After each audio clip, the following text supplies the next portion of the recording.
Good morning, everyone. Sally from Strivin here. We are back with our second webinar in our HiBob event series, Managing Your Employees' Expectations. We've got an amazing panel joining us today, and we'll be hosted by Damien from Bob. Damien, welcome. Over to you. Hi, Sally. Thanks for having us again. Really pleased to be here, second in the series. Today, we're talking about a great and expansive topic, managing employees' expectations. And boy, have they grown and changed over time. And I can't wait to dig in to some of the nitty gritty and the observations from both Sam and Nat, who I'd love to introduce here. Sam Garven from Bound is previously from Zipco and Kind. And Natalie Firth, head of PNC at Future Super. Second day into the new gig. Congrats, Nat. Great role. Thank you.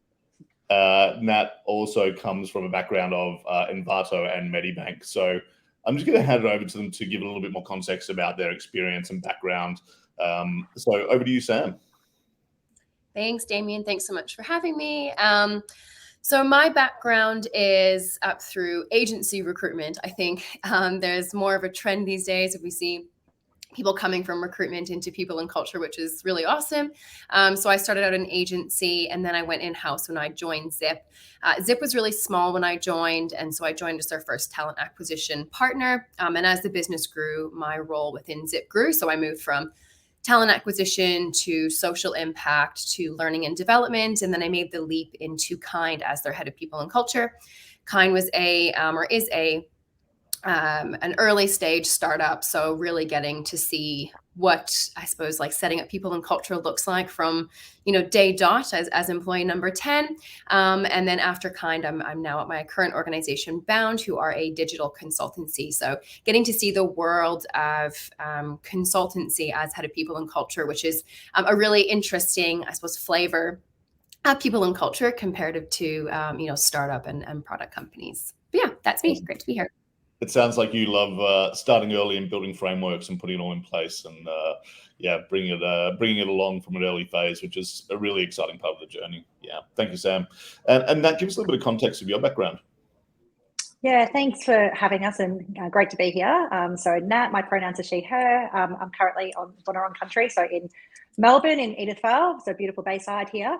It's interesting, Sam, really similar background to you. So didn't really know what I wanted to do with my life, fell into recruitment and kind of never looked back, so to speak. And I think it is a bit more of a trend, as you said, these days, gives you really great grounding, got to see lots of different organisations, and it was just such a fantastic sort of 5 or 6 years that I did that for. I then went to Cricket Australia, and I kind of joke that I was wildly unqualified for that role because I went in really with no experience other than agency and helped them build a really strong people and culture function. I got to work on the Cricket World Cup. PS, full disclosure, I still don't know anything about cricket, but had an amazing time working there.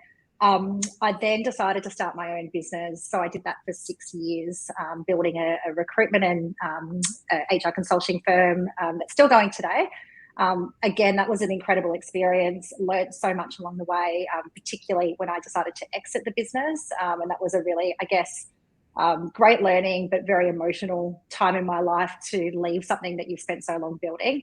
And then I was really fortunate enough, I did a bit of consulting at Medibank, and then I was fortunate enough to get a great role at Envato. So they're an online tech marketplace for creatives, B Corp, really amazing organisation, and went in there to help them rebuild, particularly around talent initially, because after COVID, I think many organisations had to rebuild that function, but really around their people experience and helping to rebuild that function. Finished up there and again have been fortunate enough to secure an amazing role with Future Super as head of people and culture. It is a parental contract, so I'm soaking in as much as I can from Lee, who's off to have her baby shortly before she goes. But yeah, really excited to be here. Day 2, so I'm fresh. Amazing. It's such a great breadth of experience there as well, Nat, and really looking to, I think, draw on both yours and Sam's experience. As you know, coming back to the topic of managing employees' experience, straight out of the gate here, how have you seen this change over the last 12 to 24 months? Are there trends that are happening? Are the expectations from the employees and also the employer changing? Really interested to get some insight. And Sam, might kick off with you. Yeah. I mean, where do we start with that, right? Like there's the expectations of employees have changed so much. Before COVID, it was all about, being in the office and like that in-person culture and collaborating together and running in-person, workshops and events and hackathons. And then all of a sudden COVID hits and everyone's like, right, we want to have the same sort of engagement and still be able to collaborate, but we all need to do it from home. And now all of a sudden, these two worlds sort of colliding of some people want to come back into the office, other people want to stay home. But how are we still engaging everyone? And how are we making sure everyone has fair access to opportunities? I think that's a really important one, right? People are saying, I expect to be able to work from home, but I also don't want to be missing out on opportunities for, promotions. We've all seen those articles, right? You need to rub shoulders with your boss to get a promotion. And it's, it's just not true. But then we have expectations from our business leaders who are like, we're looking at productivity and are people more productive at home or are people more productive in the office? And how do we really make sure people are engaged? And what is our culture? Like, is it an in-office culture? Is it hybrid? How do we do things that actually, promote what our culture is, but we can do it remote first? So I think expectations are potentially shifting monthly, I suppose, like in response to just like how the world's changing and, people aren't going to be living in cities anymore. People are moving further out. And how do we accommodate for that? I just think, monthly expectations are like sort of shifting, and it's all about staying on top of the data and really being able to listen to people and try and sort of like, move with them as they shift. Yeah, amazing insights. It's certainly a hot topic, that flexibility piece, and we'll dive into that in a little bit more detail. Nat, what are you seeing happening? What are the changes you're seeing? Yeah, really similar to what you've said, Sam. I think the big thing, what COVID taught us all, we kind of thrust into this new world that nobody was prepared for. And I think a lot of people looked inward at that time and really started thinking about what was important to them. And, we saw more career changes than we ever saw, previously. People are really starting to think about like what's important to me. I want to prioritize my family. I want to prioritize my health as well as work.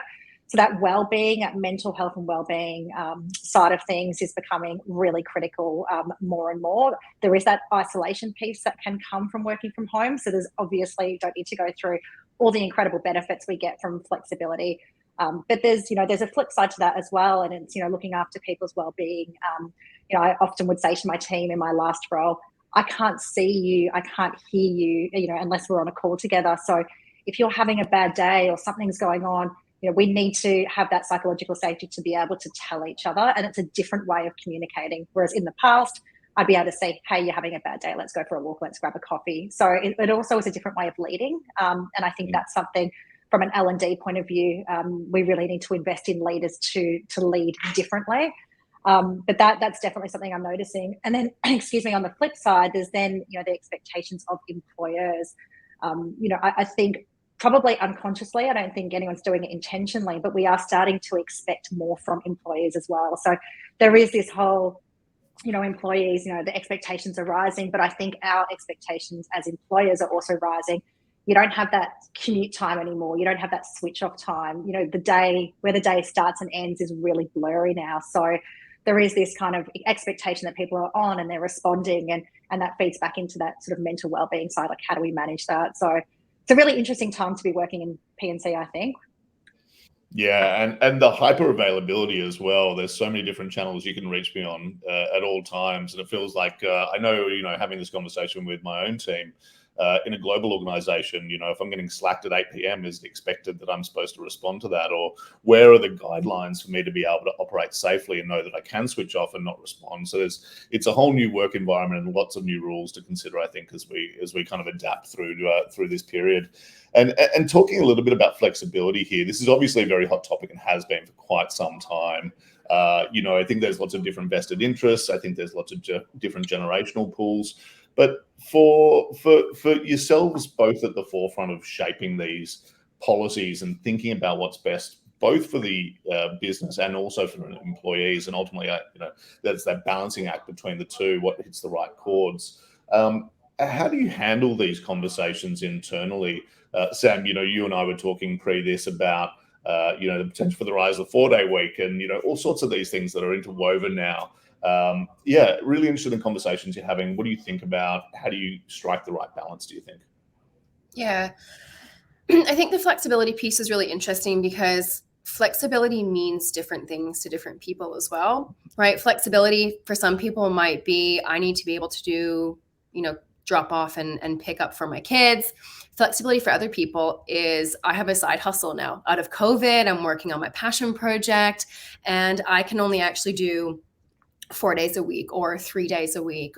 Or maybe I'm taking care of, elderly parents, or, flexibility can mean all sorts of different things. And so I think for me, I think it's really important to sort of build a system where people have access to the different kinds of flexibility, right? So for our existing employees, can they shift their work hours? And I know sometimes in consulting, it's a little bit different. Our people are sometimes at the, on demand for our clients' hours. But in product companies, it was, can I actually take a 2-3 hour lunch, right? To go to the gym and go get my groceries and then finish working on, that piece of code or whatever it is that I need to work on releasing later on in the day.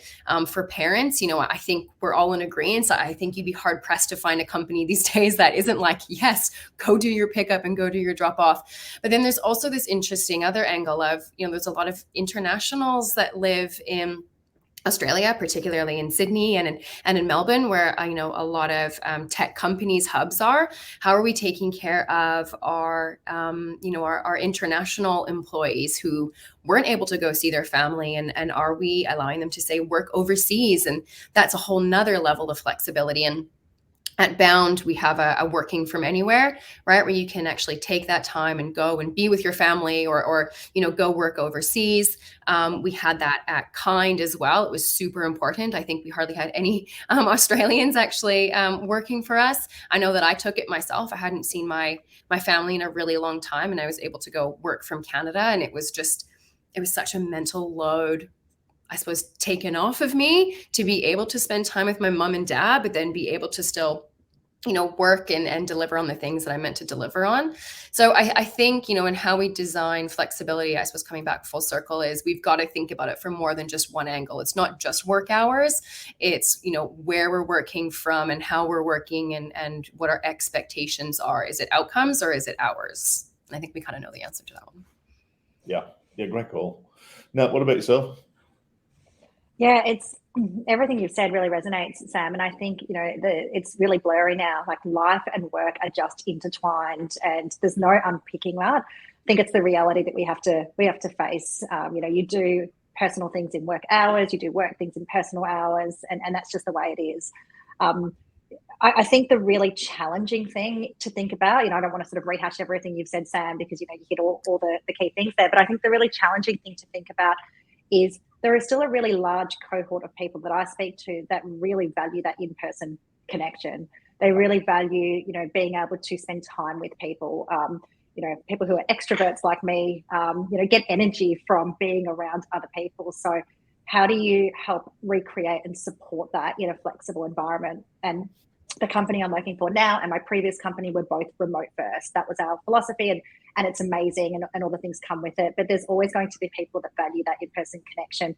So I think when thinking about flexibility, it's also thinking about how can you help facilitate that as P&C leaders, whatever that looks like, whether it's hubs, whether it's local lunches, and also going back to that learning side of things.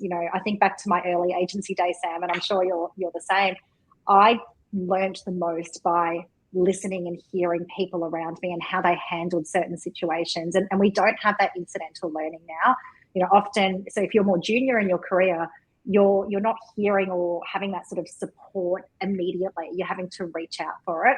So there's that challenge about how do we help recreate that incidental learning and support for people coming through their career and the connection that people are craving. So at my last company, we had two, we called them Envato Connects per year, where we brought everyone together. I'm learning that Future Super does something similar. We've got an annual retreat coming up, which is amazing. But it requires a lot of thought, I think, to help support people who actually need that connection, as well as the flexibility for all the things that you spoke about, Sam. Yeah, that incidental learning bit, I think, is a really tricky one. It's super important for more junior team members to be able to actually see how everyone else is working and see how they're solving problems. But when just speaking for myself, you ever had those moments where you're in the office and you're walking down a hallway and you hear two people talking and you're like, whoa, this is really important information for me to know to be able to do my job. Could you imagine if I didn't actually walk by at this exact moment and overhear it? So we're not having those moments anymore where you're like, oh, whoops, that's important for me to know. I'm gonna jump in here. And I think you're right, Nat. It is about like building those connections and just relationship building to sort of tease out that information from people, or people are aware that you need to know about these sorts of things that are happening in rooms or virtual rooms that you're not in. It's a really tricky one, and I'm not quite sure really what the answer is to solve for that sometimes. I think there's an interesting question I'd love to pose to you both, as well as, Sam, you made a really important point there around output being, output over hours being really the key focus for a lot of modern companies these days that are adopting these flexible work policies. Is that something that you see broadly across the people and culture industry? I almost called it HR, and someone the other day was just like, it's not HR anymore. I don't like that word. So I'm trying to get the right verbiage down these days. But when you think about productivity or output, and the different ways of thinking about this, when you think about sales, it's obviously pretty obvious. If they've hit their targets, it's a very easy one to go, you're being successful, fantastic, there's a number that you've achieved.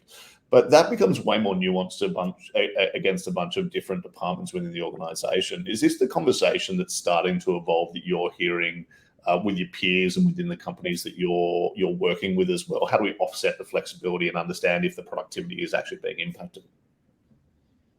Yeah, I think in a way, look, at Bound, because we're a consultancy, it's a little bit of a funny one, right? Because our consultants are logging their hours that they've worked for their clients. And so I think in this instance, it's, making sure that their leaders are understanding what it is that they're set to deliver over those hours. And then are they actually delivering on that? And if they have, like, amazing, and if they didn't, why didn't they? But don't work the weekend to be able to do that, right? You need to sort of adjust the expectations of what can actually be done in those hours. So I think that's where maybe output and hours can be tied into one. But what I saw at Kind and what I saw at Zip was, if you are going to be having an outcomes-based culture around working, you can't just say it's all about the outcome and then leave people to figure out what those outcomes are.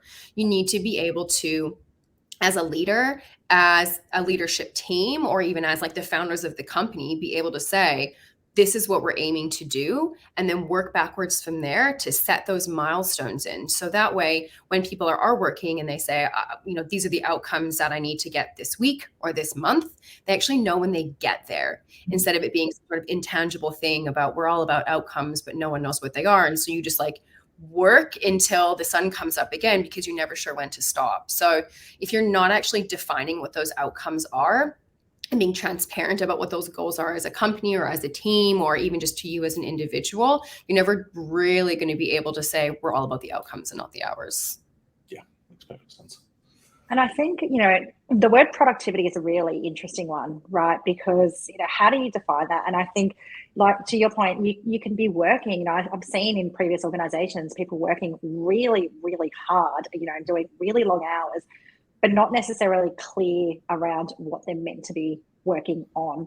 So I think, particularly in a remote first environment, having really clear, whether OKRs or, whatever sort of framework you use within your organization, but being really clear about those and how they translate to your particular teams. And I think the trick with working remotely is to revisit them all the time. Every company meeting, all hands, whatever it's called where you work, every second or every third one-on-one, really like reinforcing those messages and revisiting those to make sure that people are actually focused on the right outcomes, because people can work super hard but not necessarily be delivering what they're meant to. And it's not their fault if we're, as a organization, not actually telling them. And I think, again, working remotely, everyone gets really busy and you kind of get caught up in your own work, and it's really easy to forget to actually reinforce that and to revisit those goals to make sure that they're still relevant, because, things are changing so fast. 12-month goals just don't fly anymore, certainly not in the companies I've worked in. So, revisiting them,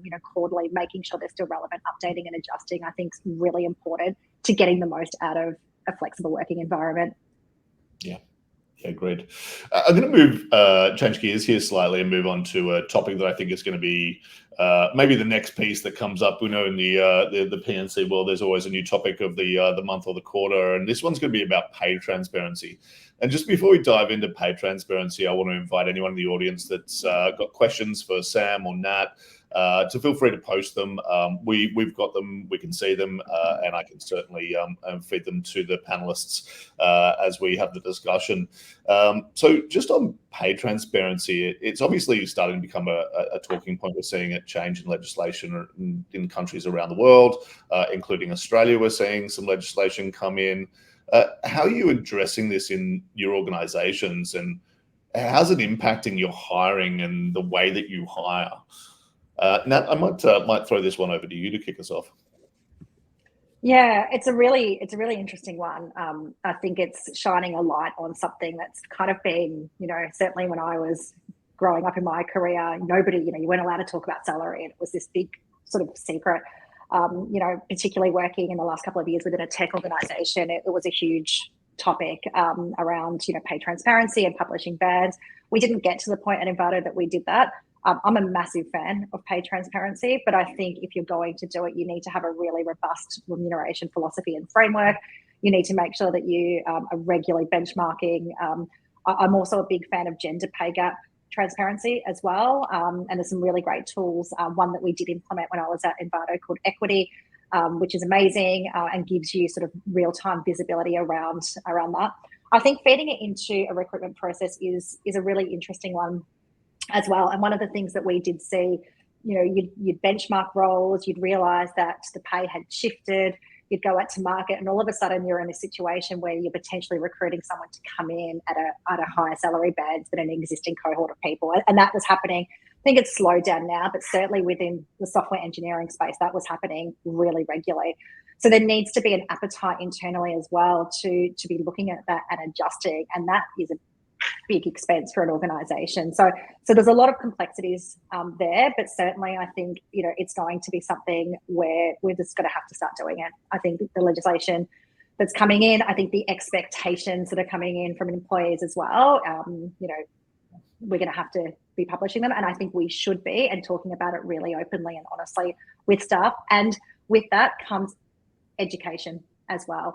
There needs to be understanding around how we do pay, how, what the philosophies are, and actually spending the time educating, because it's a complex topic. And I think it takes time to really properly understand a good REM structure. Yeah, it's an interesting point. I've actually had the conversation with a few CFOs in the not too distant past around the period where obviously just as we were coming out of COVID, migration was still closed, talent shortage is always in Australia, but all of a sudden salaries jumped 30% across the board. Imagine that with a combination of pay transparency, and one of your most loyal employees who's been working for you for 3 years is now all of a sudden 30% down. You don't have the tools or the insights to measure it. It becomes a real quagmire really quickly. So it's a really interesting topic, and I think it's definitely going to become more and more popular as this kind of heats up. And Sam, what about your thoughts? I mean, look, again, echoing most of this, the stuff that Nat was saying, it's an expectation, and rightfully so. I personally, as an employee, I want to know if I'm paid fairly. I want to know that I'm paid a similar level to my peers. But I think before you can just go out and say, all right, everyone, these are all our salaries. We're being transparent. Here's the data. I think you need to be really conscious about what, like Nat was saying, your philosophy is around remuneration and what your salary bands are as well. What are your job titles and how do those correlate with your salary bands, and how are you using those salary bands to hire new talent? Is the talent that you're bringing in, like Nat was saying, if they're well above and beyond what your bands are, maybe it's time to revisit your bands. It shouldn't be a once a year exercise. We're dreaming if salaries only really change once a year, right? Salaries are changing, once a month or significantly once a quarter. So we absolutely should be transparent with, what our employees can earn. And I mean, if I'm getting a promotion, I want to know what I can be paid for, but we need to do so in a way that is really sensitive around other employees and making sure that if we do have people that are out of band, how can we adjust for that and how can we fix it? If we have gender pay gap, how can we address it and how can we fix it? And how do we really make sure that we're solid in sort of our own philosophies and, making sure we're doing right by our employees, and then going and being able to educate them on why these are our bands or why this is our philosophy around remuneration. So I don't think it's as simple as everyone, let's publish our bands. I mean, that would be great, right? But you need to make sure that you're in a position as an organization where you're rock solid and your CFOs and your business leaders are all on the same page as to how we do it and why we do it and how we give pay raises and how we hire people and all of those different things that can impact remuneration. Feels like that one of the sorry, Damien, I was just going to say, you sort of prompted me, Sam. One of the really simple changes we made to the recruitment process at Envato was, rather than asking salary expectations, was to offer a target salary to the candidate and say, this is the salary we're targeting. Really difficult to, even within myself, I'm a big fan of it, but when you've been trained, your brain's been wired a certain way for such a long time, it is a difficult change to make. But what we found by doing that, particularly with women and trying to get more women into some of our, typically men-dominated roles like software engineering, often if you're asking salary expectations, if they've, for any reason been out of the workforce or been working part-time, their expectations will be lower. And so you're kind of creating a situation where, unintentionally your gender pay gap's getting worse. So by simply offering a target salary and then having the discussion around that, we were finding that we were starting to at least bring people in at the right level, bring people in within band, and not have some of the gender pay issues, starting to reduce the gender pay issues. It's a really simple edit, but something that I think worked quite well. It's that agency, and at least back in the day, I know agency recruitment's come a really long way, but 10 years ago, someone says, oh, but I'm willing to take whatever. As an agency recruiter, you're like, all right, like how can we work with this? And that's just like, absolutely, like, to your point, like that's not the way we should be doing it. And you raise a really, really good point about making sure that when you're asking expectations, people aren't lowballing themselves because they don't think they're worthy of a particular salary because of whatever circumstances, often being a minority or coming back into the workforce after, being a new parent. Some great pieces there, and a great tip, Nat, in terms of how you were approaching tackling this. And there's a little bit of I think, an adjacent conversation here. Obviously, macroeconomics, we all know, are interesting, questionable, challenging at best at the moment. We're not sure if we're up, down, sideways, how long we're going to be in this kind of status for. But what we do know is that the cost of living has exploded for a lot of people, right? And this is impacting our employees. And I'm interested to understand from you both if you're seeing a rise of employees expecting companies to be able to support not just wellness, but also financial well-being as maybe a subsector of that. Really interested to see what you're hearing from your employees or the market in terms of are employees starting to expect more training, support systems? What are your thoughts? I might throw that over to you, Sam. So I can't speak too much to this one, admittedly. At Kind, we started out as 10 people. And so it was like, right, like how do we get the basics of like learning and development and performance? And right now at Bound, we're focusing a lot on like our learning and development. But when I was at Zip, being a buy now, pay later and being in financial services, it almost seemed irresponsible of us to not think about financial well-being for our employees. And we did a lot of iterations on that as, a people and culture team, but then also in some of my work in social impact as well, about what is the best way to financially support our employees. Is it giving everyone access to an accountant? Is it looking at financial well-being platforms? And there were quite a few really interesting financial wellbeing platforms that weren't just, money management and budget management, but actual, courses on financial wellbeing. I even think there's, our mental well-being platform. So like Uprise, for example, is one that I absolutely love. And it's one that we're using at Bound, and they have tons of courses on financial well-being as well.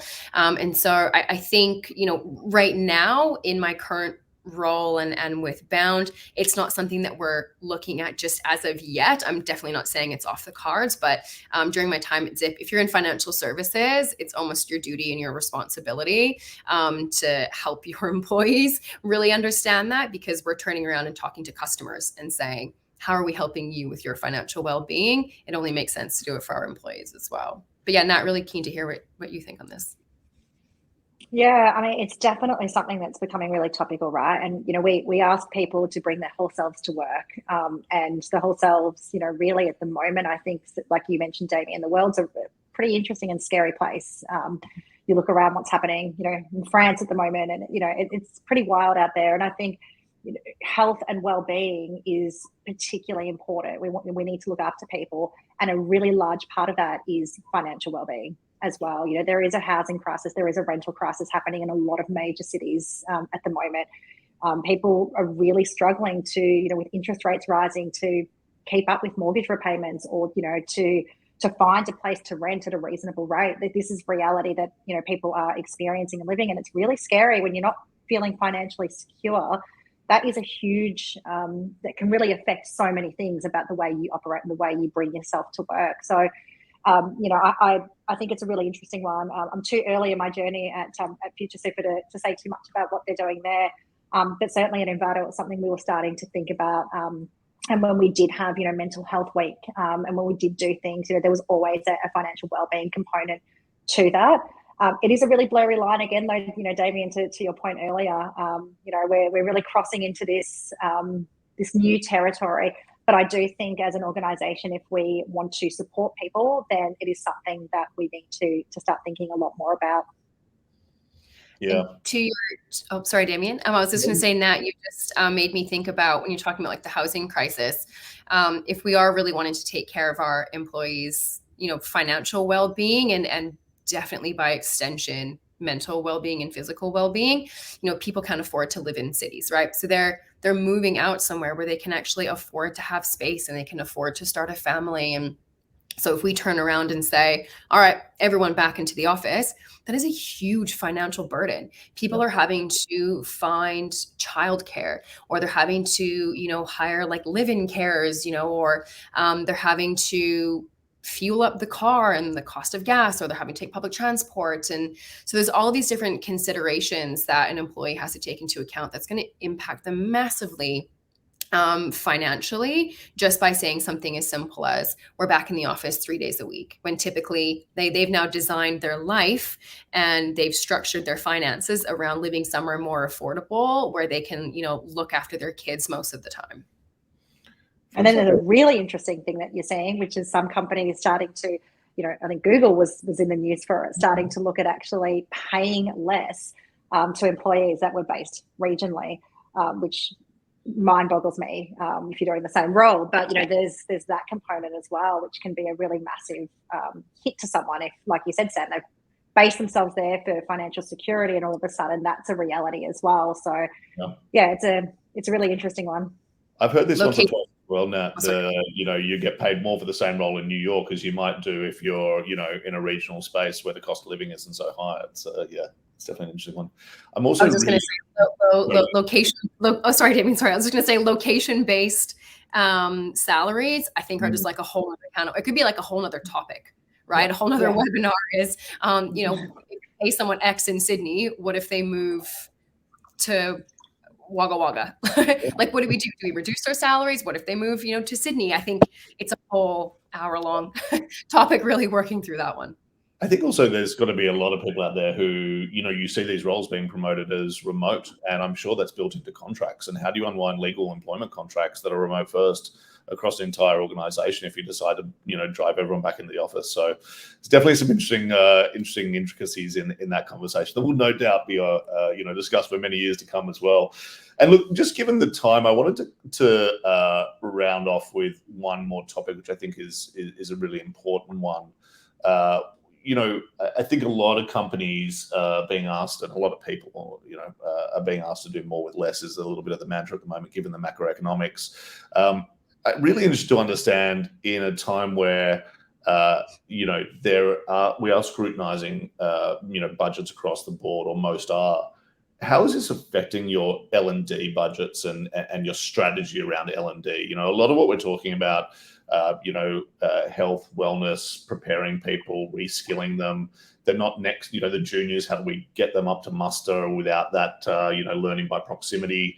A lot of that can kind of wrap up under your L&D strategy and what you need to do in this new environment. And if budgets are shrinking, that can make it quite challenging. So just really interested to round out a little bit of the conversation about what you're seeing, not only from an employee expectation element around L&D, but also from maybe some of the challenges you're facing from the business, and the market. I might throw to you first, Nat, on that one. Yeah, I think the reality is we need to be investing in people in terms of reskilling, supporting, mental wellbeing, all the things that we've spoken about today. That reskilling piece is really, really interesting. The change, the rate of change in terms of the ways of working is so incredibly high at the moment. You think about the way we worked even 2 years ago to today, where there's new tools popping up, obviously AI, again, that could be a whole other webinar, around, how that integrates into the workforce. We need to make sure that we support employees to reskill and to be able to pivot and to do micro learning. And I think micro learning is really the way to go, certainly in the short term, just in terms of, I guess, people's time capacity, but also, like I mentioned, the way things are changing. It's a really effective way to be able to teach people a new skill. I think, you're right. Budgets are hard at the moment. That the macroeconomic conditions that you've spoken about have affected not just employees, it's affected businesses as well. The debt finance market is really tricky and challenging. So, there is obviously scrutiny on budgets everywhere. And every friend I've got that works in a P&C function is facing this. I think having a really strong relationship with the CFO and really regular conversations and really sort of fighting for that budget is critical, because we can't, in my view, we can't pull back on those things. I think if we do, there'll be some pretty catastrophic impacts. There's things that we can cut back on, but I don't think supporting learning and well-being of employees is one of them, in my opinion. Yeah, agreed. Sorry, Damien, you're going to say something? No, just agreeing. Okay. Well, I completely agree too. I think we need to look at what's the cost of replacing an employee. We all know that retention is really good for the bottom line, right? If we're going to think about it from a commercial point of view, and I think a lot of the times in people and culture, we need to really start thinking commercially, especially when we're doing things like putting in for extra budget or trying to justify, additional, initiatives or courses or this or that. But at the end of the day, the cost of recruiting a new employee, and not just the time spent actually recruiting them, but the time that the managers spend interviewing and the amount of time it takes to get them up and running and to train them on our systems, is substantial. And I think the cost of adding a little bit of extra budget into learning and development for our existing employees to help them remain relevant, right? Everyone's looking out to the market. Oh, how do we get somebody who's a this engineer, who's a that engineer? It's the latest, it's the greatest. It's going to cost way more money to bring that expert in, that person in, who's just as fresh on the technology as since it's been created. What's that, like maybe a year for certain technologies? How do we actually train our existing employees? It'll cost less to train them. We'll end up engaging them. We'll end up having them longer, and they'll be huge advocates of the business. And that sort of, that sort of engagement and advocacy for the organization is super infectious, and they teach others and it spreads to other people. So I think the cost of not investing in learning development is actually really, really high comparatively to the cost of actually putting aside some budget and investing in it. Yeah, couldn't agree more. And I think there's a fundamental shift in some roles as well, right? Like the difference between what success looked like and how to get to success for some roles now versus what it might have been 18 months ago. And, just two examples that I witness is management levels, the demands of managers now and what they need to do and how they can be successful with their teams. That's adapting all the time. And it's not like there's L&D that's necessarily keeping up with the changes that are coming through. Same with sales teams as well, like the way that they used to sell 12 to 24 months ago and what I like to call the purple patch, issue a contract, get a signature, has completely shifted now. And it's, way more technical and complex and there's skills and gaps. So, it's an interesting kind of topic and one that we talk about a lot as well, is how do you continue to invest in the success of the team as things change around you as well. Really, really interesting stuff. I know we're very close to time. So, Sally, how are we? How are we going? We're going well, thank you. Audience, if you've got any more questions, quickly drop them in. We've got a few moments to address those, but I think we've covered off some really great topics today and some really great insights from both of our panelists. We'll start to wrap things up now, but importantly, if any of you have missed this webinar today, your colleagues who have attended or your peers that have attended will be sent an email tomorrow with a link to YouTube, so you can still catch this on YouTube, which is great, so check that out. And also our final series event will be happening on the 17th of July. So please register now for that. That's going to be another fantastic event. Amazing panelists. We'll be chatting about workplace flexibility and why it's important. So another hot topic of discussion, no doubt, will be had once again. But certainly time to register now for those. But thank you very much to our panelists. Nat, Sam, thank you so kindly. Always wonderful to have you part of the Strivin family and coming in to chat to us today. We have some kudos being sent through from the wonderful Deepak Singh, who is loving the multi-way and open conversations today, inspiring and genuine. Well done, Natalie, Sam and Damien. So thanks, Deepak. That's super kind of you. Deepak is part of our wonderful Strivin family, so it's lovely to see the support coming through. But I'll leave you to wrap up if you like, Damien. Yeah, look, just a huge thank you to both Nat and Sam for joining today and being part of the conversation. Hopefully this gives people some insight that all of the challenges that they're facing are probably mirrored across quite a few of their peers, and that peer group and that network is a great place to turn for insight and advice. So Nat, thank you again. Congratulations on the new role. Can't wait to see what you do over there. Sam, thank you so much for everything. Your insights are amazing. Thanks for having me today. Appreciate everything. Thank you so much. And for everyone who joined us, looking forward to seeing you at the next in the series. Thank you so much. Thanks, everyone. Thanks, everyone. Bye. Thank you. Bye.